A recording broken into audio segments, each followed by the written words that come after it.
This is absolutely insane. We officially have a brand new Stranger Things trailer. And yes, you heard that right. On April 23rd, Tales from 85 will premiere, a fully canon animated project set between seasons 2 and 3 of the main series.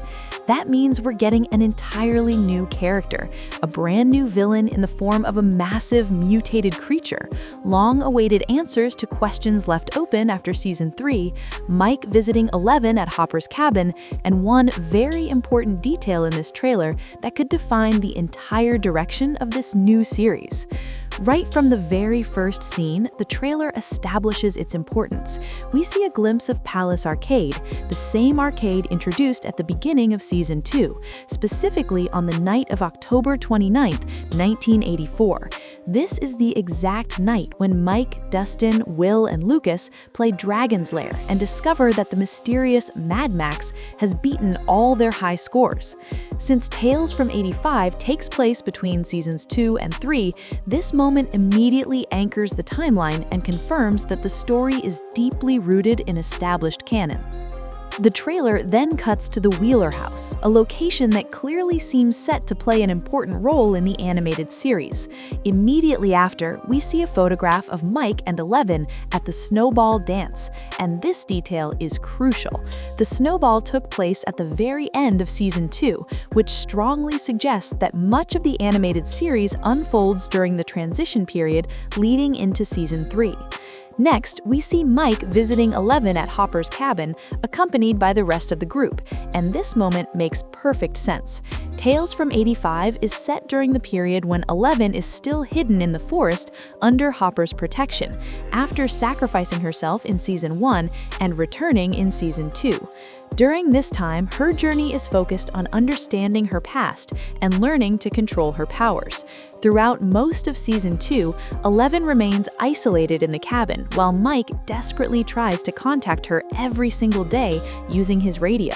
They only reunite in the final episodes when Eleven returns to save her friends.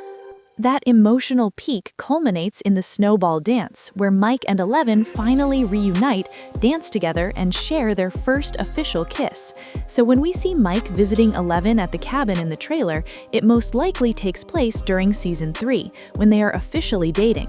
At that point, Eleven is still living in the cabin, but she has much more freedom. She begins exploring the world, bonding with Max, going to Starcourt Mall, and developing her own identity. It's only at the end of Season 3 that she leaves Hawkins with the Byers family and heads to California at the start of Season 4. At one point in the trailer, Hopper warns Mike to be careful with Eleven, reminding him that the forest can be dangerous. And I love the fact that Netflix has brought back the original voice actors from the live-action series for this animated project.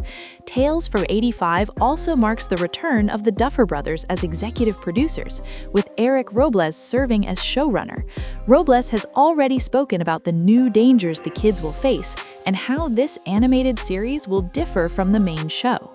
We then see the group riding their bikes, a visual that reinforces that core sense of adventure is still alive. The animation style is heavily inspired by classic 1980s cartoons, like The Real Ghostbusters and Beetlejuice, blending humor with light horror.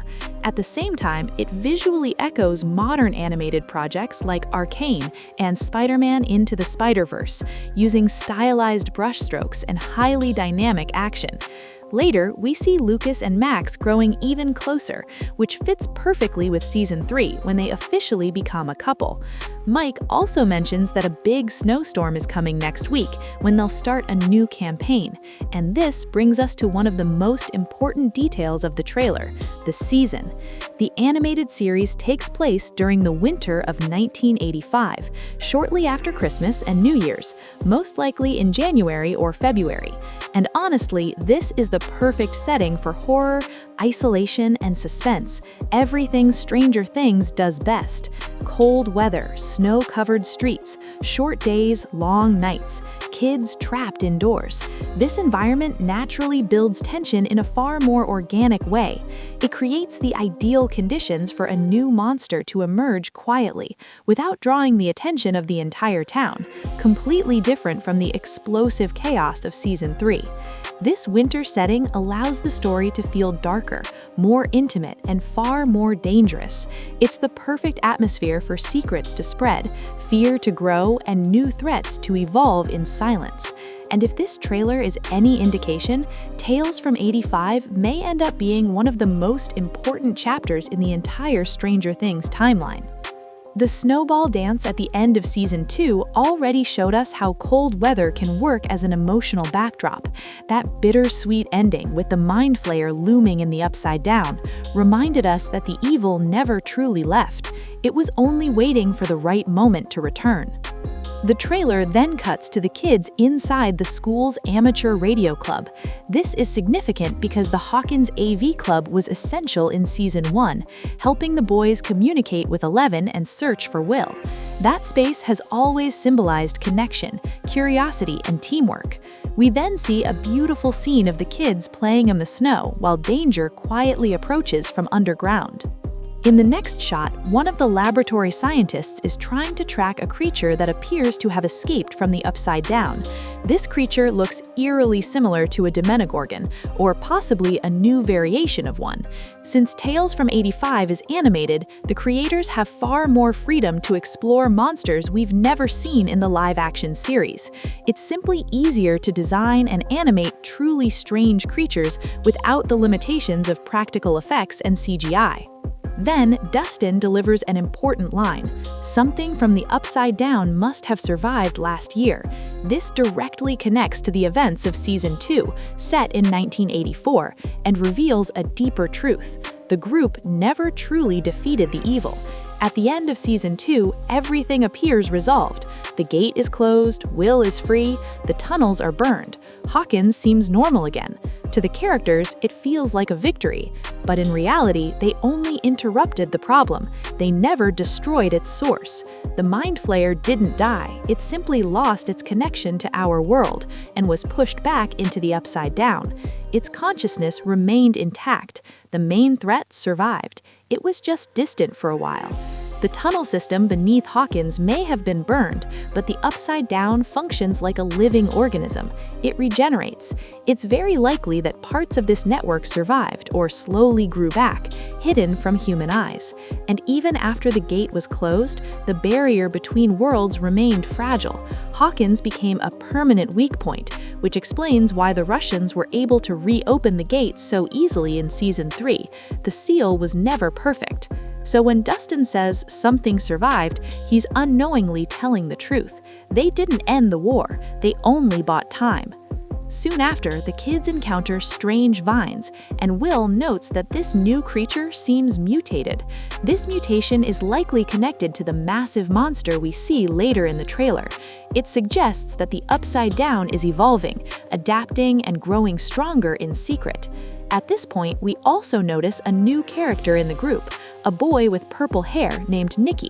However, since Nicky is never mentioned in Seasons 3, 4, or 5, this raises a huge question. How will Tales from 85 explain his absence later?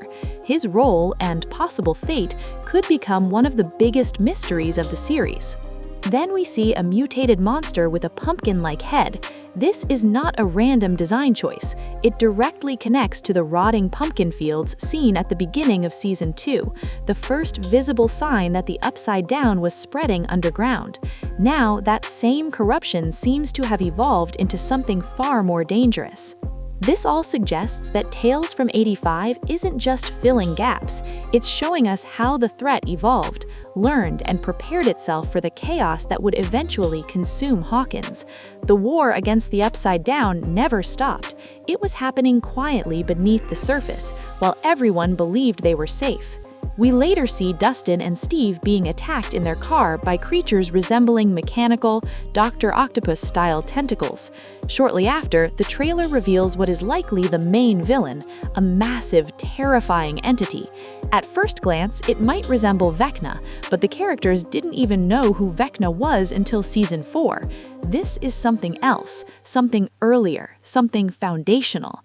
The appearance of a mysterious man with glasses in a setting similar to the Season 3 newspaper office suggests that the media may once again play a role in uncovering or covering up the truth. Just like Nancy before, this character may be connected to hidden information and conspiracies in Hawkins.